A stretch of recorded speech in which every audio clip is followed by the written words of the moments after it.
Welcome to Thrive at Any Size, a podcast for women ready to reconnect with their bodies and build sustainable wellness without perfectionism. I'm Leanna, a registered nurse and online health coach. Together, we'll explore intuitive living, evidence-informed wellness, and the habits that support long-term health. I'm so glad you're here. Okay, welcome back. I am so glad you're here. Today's episode is one I've been excited to record because it's what I teach in my coaching and my content. And honestly, it's kind of been really useful to me in this current season of my life. And I want to start with a myth buster that might feel a little uncomfortable to hear at first. And that is that control is a survival strategy, not a wellness strategy. So if you've lived through, diet culture, motherhood, stress, trauma, or even just being a woman in this world, control is probably what has helped you get through it all, right? It gave you a sense of structure. It gave you predictability. It gave you this illusion of safety. But control is not the same as giving yourself care. And so today, I want to kind of show you what happens when control stops working and kind of becomes what can become possible when you shift from control to connection instead. So, why does control feel so safe, right? Um, Control feels safe because it's very clear, right? It's measurable. You've got rules to follow. You can track it, you can count it, you can check off that to-do list. And honestly, for a long time, I relied on control too. And there's a middle ground that's to be found. I'm not saying that I don't have periods or areas in my life that I do have control. But especially in those seasons where life was becoming really overwhelming, those single mom years after, postpartum, any times where things like felt like it was just too much, I relied on control. But the truth is that control can oftentimes disconnect you from your body. It teaches you to override hunger because you're following this particular macro plan, or ignore exhaustion, or push through pain, or dismiss your emotions. And, it tells you to measure your worth by how perfectly you're following the rules. And when control becomes like a default, it can really turn into something that's kind of draining, and it can really foster what we call the all or nothing mindset, because control will tell you, oh, you've got to do this perfectly. But then the all or nothing mindset tells you, if you can't do it perfectly, don't even bother doing it at all. Another example, control will tell you, oh, you've got to stick to the plan. And then that all or nothing mindset pops up and it says, oh, you've slipped up. Well, you failed. Forget about it. And that cycle can really be tiring, just kind of starting and stopping. And it really does make you feel like you're the problem, when in reality, it's the system that's the problem. And that system was never designed for real life, right? Because control or putting, trying to control everything doesn't account for our fluctuating hormones, sleep, stress, the kids, the work, emotions, or your day-to-day capacity changes, right? But connection does account for all of that. And I'm going to tell you the story again, I know, but I learned this in a really, really strong and painful way, in a way that I'll never forget. And that was, after having my son, I was really determined to kind of get back to what my body was and the habits that I had before. So I was, postpartum, I was tracking macros, I was staying in a calorie deficit, I was pushing myself through workouts, even though my body was clearly not having it, clearly deconditioned, my knee was hurting. I was exhausted every day and just kept pushing through, just kept telling myself, keep going, you can do this. And, the worst part of all of that is that I wasn't even losing any weight. I was just feeling defeated. I wasn't feeling at home in my body. I was feeling ashamed. And honestly, as a health and wellness coach, I was feeling kind of like an imposter because those same tools, tracking the macros, those same tools and things that I use to help my clients, following the diet data, the tracking, the discipline, they weren't working for me. And honestly, they kind of made things worse in the end because that one morning that I woke up and my knee was just so swollen, I could barely put any weight on it. And I had to call out of work because I could not walk on it unassisted. Ended up in urgent care and figured out that I actually had a condition, a misalignment in my knee, that pushing harder was making worse, and ended up needing to have months of physical therapy. And so I tell you all this because it's like in that moment and afterwards, thinking about it, because I had a lot of downtime after hurting my knee, I kind of realized that my body wasn't fighting against me all that time, right? It was trying to protect me. And the more that I tried to control it, the louder it had to scream at me to get me to slow down, to get me to listen to it.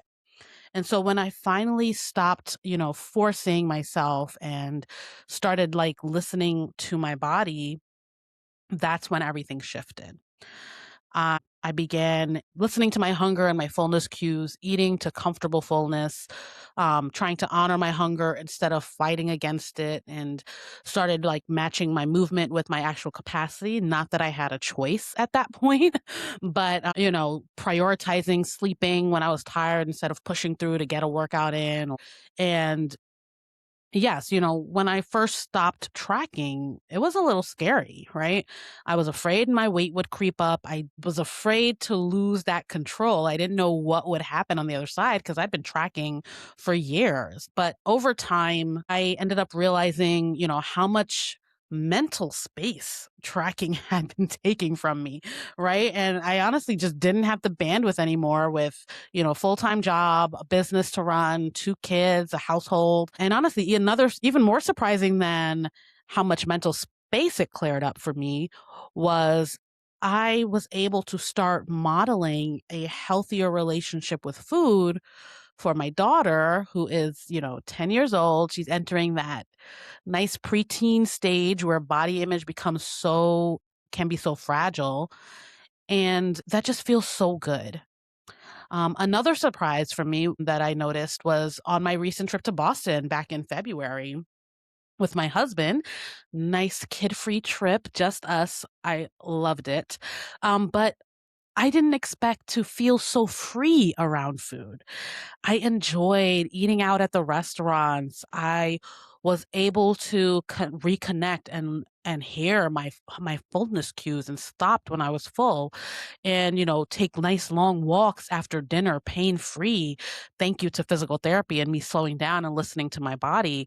I felt great in my clothes. I felt sexy. I was able to be present, and this trip really just showed me what being connected to my body makes possible.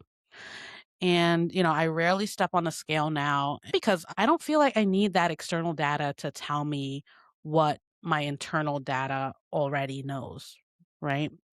So, diet culture teaches us to trust that external data, the calories, the macros, the steps, the apps, the all of that. But connection really teaches you to trust your internal data, your hunger, your fullness, your energy levels, your mood, your capacity, your inner intuition. And while external data can be helpful, I'm not saying that there's not a place for those things, but external data can't lead. It can't lead your behavior. Your body has to lead because your body is really the only thing that knows what's really happening to you on the inside in real time. So, for example, let's look at a couple of scenarios of how this could show up like in nutrition. Um, say you slept terribly that day, right? The night before. And Of course, when we have a bad night's sleep, our bodies need more support. We're tired, our hunger cues might increase, things like that. But being in control will tell you to stick to the plan, right? But when we try to foster connection, it will help us to respond to the reality of our bodies as they are functioning today, right? So maybe it's going off plan a little bit so you could get a little bit more rest.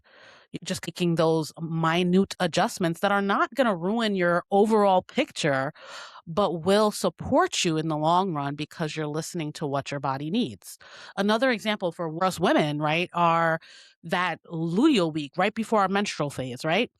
During that week, our bodies, our metabolism increases. We get more hungry. We want more comfort. We have our cravings, right? And you're supposed to follow the plan, right? Control tells you to follow the plan. And you're like, I was fine last week. What's wrong with me now? Why am I hungry all the time? Why are my cravings increasing? I can't control myself, right? Because so control is telling you what's wrong with me, but connection will tell you nothing's wrong. This is your body's physiology. You are designed this way. Nothing's wrong with you. And you can kind of adjust with that awareness and give yourself a little bit of fucking grace. Okay. And movement is another place where this, shows up as, of course, as I said with my knee injury, that control will tell you to push through, more is better. Don't skip that workout. You have to get 7 workouts in a week, but your body whispers until it has to scream, right? Things will just keep getting worse and worse and worse until you hit a breaking point. So I want you to know that matching your capacity on a day-to-day basis is not weakness. It's wisdom. Okay. We have to learn how to listen to our bodies. I mean, just this week, a couple of days ago, both of my kids had back-to-back nosebleeds in the middle of the night, 2 nights in a row, Monday night, Tuesday night, I think it was. And, old me, control me, would have forced myself to still wake up early, stick to the plan, get the workout in. But I guess new me and connection me decided to ask my body, what did I actually need? And I needed rest. So I adjusted my alarm to get an extra hour of sleep. I skipped the workout altogether and I just decided to focus on gentle movements and steps. And that night I went to bed early. And you know what? I woke up the next day feeling so much better, so much more like myself. And that is what connection looks like in real life. And that is what it does for us on the day to day. And having a supportive structure is that middle ground between chaos and control. And having a supportive structure looks like having these rhythms instead of these rigid rules, having flexibility in your day, having awareness instead of judgment, curiosity instead of criticizing yourself, right? Having compassion instead of punishing yourself. This is the philosophy that I use with my coaching clients. We don't chase perfection. We try to overcome that all or nothing mindset. We rebuild rhythms that honor their season, where they are in their life at this moment. And we build habits that are able to flex with how those seasons of life change. And we build this awareness in our bodies that help us make those supportive choices in the moment without leading to all of that shame. So I'm going to encourage you this week to try to notice one area or one moment where you use control instead of curiosity with yourself and just ask yourself, what would your response have been if you sought connection instead? So what would connection look like here? And what I really want you to take away from this episode is you don't necessarily need more discipline.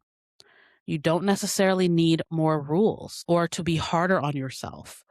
What you do need is connection and awareness and compassion and support. Our bodies aren't fighting against us, they're trying to communicate with us.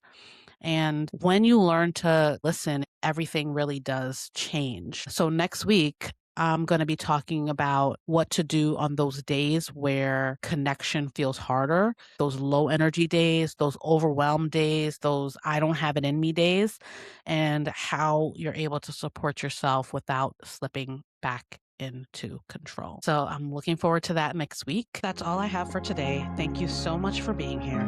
As always, take what you need, leave what you don't, and share what resonates. And remember, small shifts create big change. Until next time.